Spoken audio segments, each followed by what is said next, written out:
नमस्कार दोस्तों, जियो पॉलिटिक्स में घमासान हुआ पड़ा है सभी जगह पर। ट्रंप अपने कंट्री को बचाने के लिए बहुत कुछ कर रहे हैं। चाइना की वाट लगा दी, इसको मैं समझाऊंगा कैसे।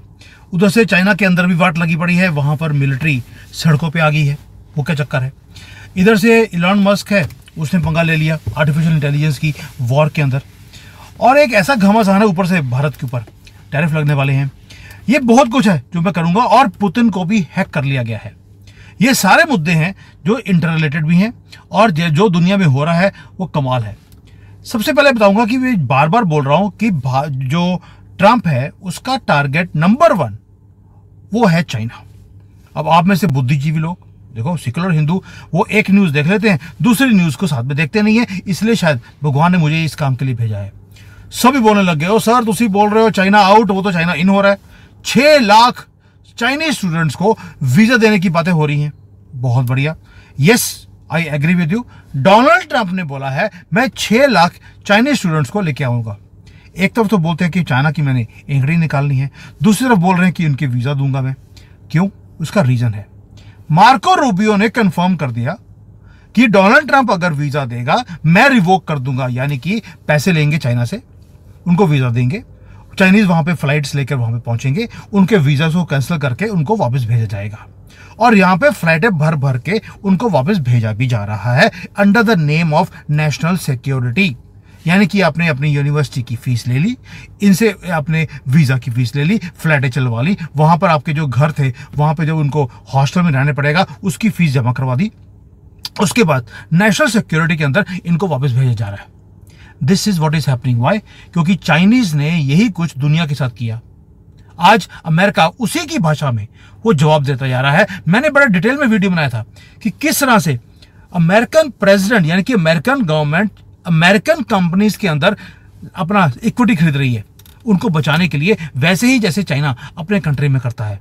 अब वही चीजें जो चाइना दुनिया के साथ करता था, अमेरिका ने उसी भाषा में इनको करना शुरू कर दिया, इनको लूटना शुरू कर दिया।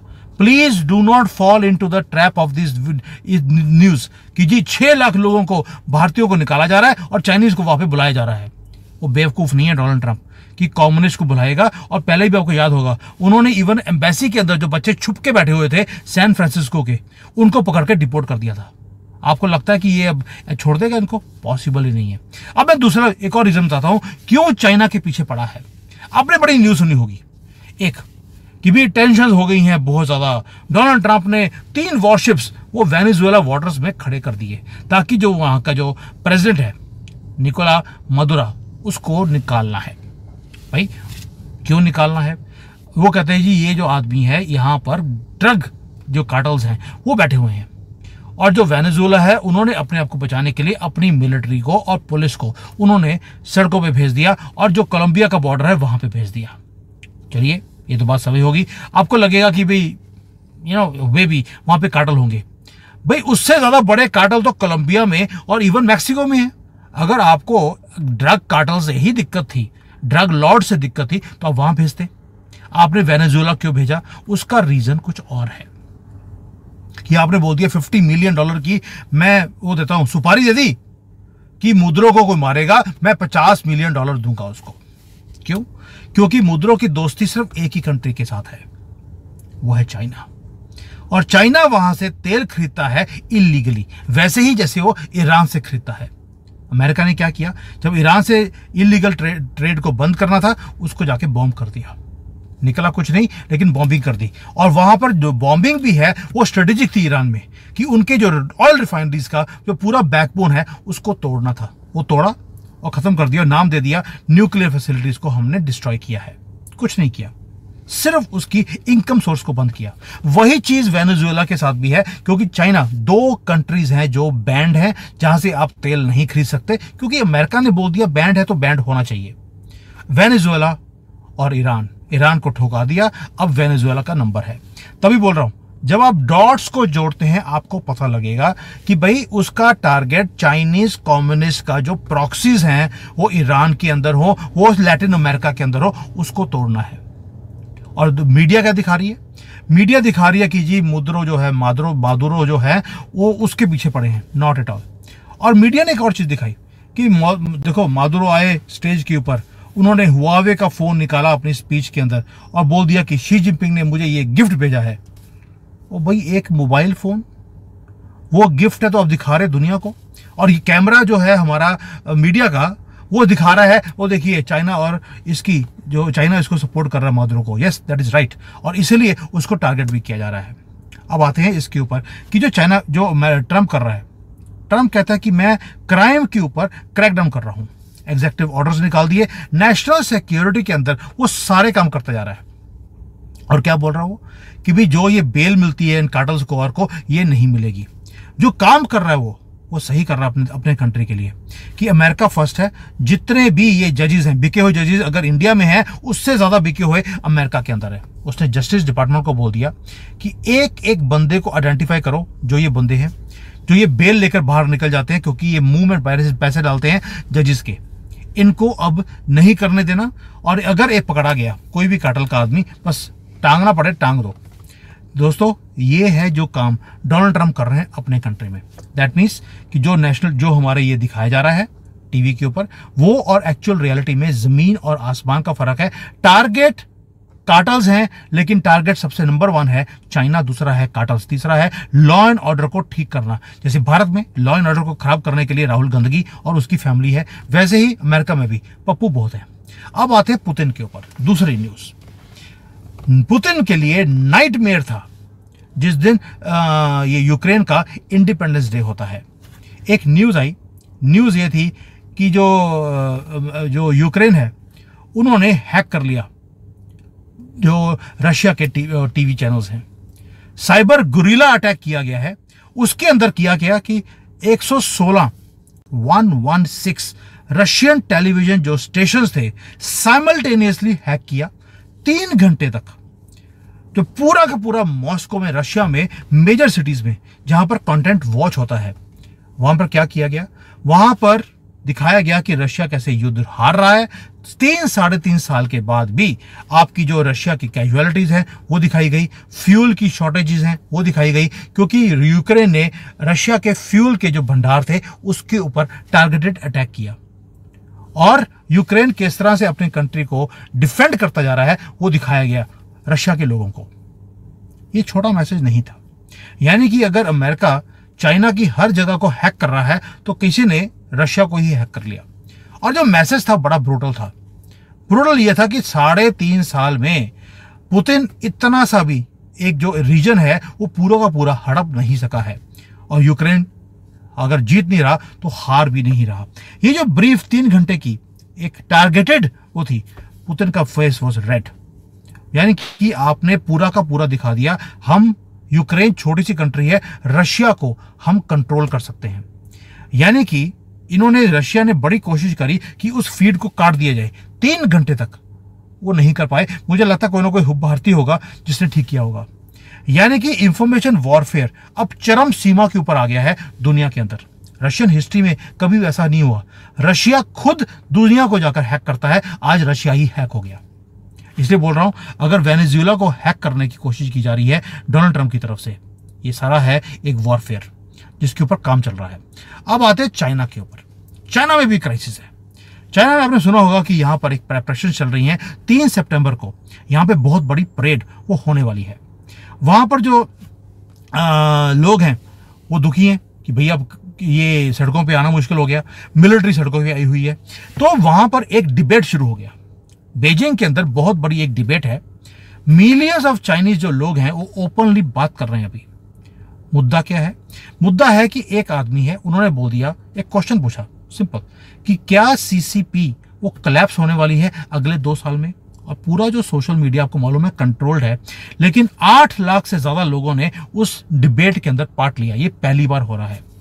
एक पोस्ट जोसेफ स्टीफन नाम के बंदे की कि क्या कम्युनिस्ट पार्टी 2028 तक खत्म हो जाएगी। और 3 दिन के अंदर 8 लाख लोगों ने डिस्कशन का पार्ट लिया और जो कमेंट्स थे वो बहुत ही एक्स्ट्रा ऑर्डिनरी थे। सिटीजन्स ने बोलना शुरू कर दिया कि जो हाल सोवियत यूनियन का हुआ था वही कहीं हमारी कंट्री का हो जाए। हमारी कंट्री उसी डायरेक्शन में चलती जा रही है। पहली बात ये लोगों का कहना है। कोई प्रोटेस्ट नहीं है सड़कों पे, सिर्फ सोशल मीडिया पे किया गया और उसको 2 दिन के बाद उसको डाउन भी कर दिया। वो अब आपको दिखता भी नहीं है। इसलिए मैं स्क्रीनशॉट लेने की कोशिश कर रहा था, वो नहीं था, लेकिन मैंने वो डिस्कशंस देखे हैं।